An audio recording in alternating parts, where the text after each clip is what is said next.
एक गांव में आलू और गाजर बहुत अच्छे दोस्त थे। दोनों एक ही खेत में उगते थे, दिन भर बातें करते और बड़े बड़े ख्वाब देखा करते थे। एक दिन आलू ने उदास होकर कहा, यार गाजर, लोग मुझे हर सालन में तो डालते हैं मगर कभी मेरी तारीफ नहीं करते।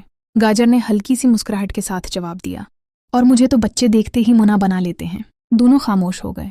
इतने में एक नन्हा सा खरगोश उछलता कूदता आया। उसने खुशी से गाजर को उठाया और बोला, वाह, मेरी पसंदीदा गाजर। गाजर खुश हो गई।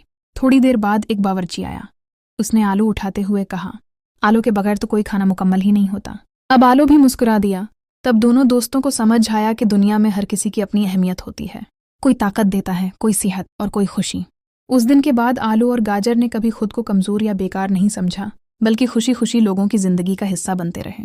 और गांव वाले आज भी कहते हैं, आलू और गाजर की दोस्ती जैसी दोस्ती कहीं नहीं।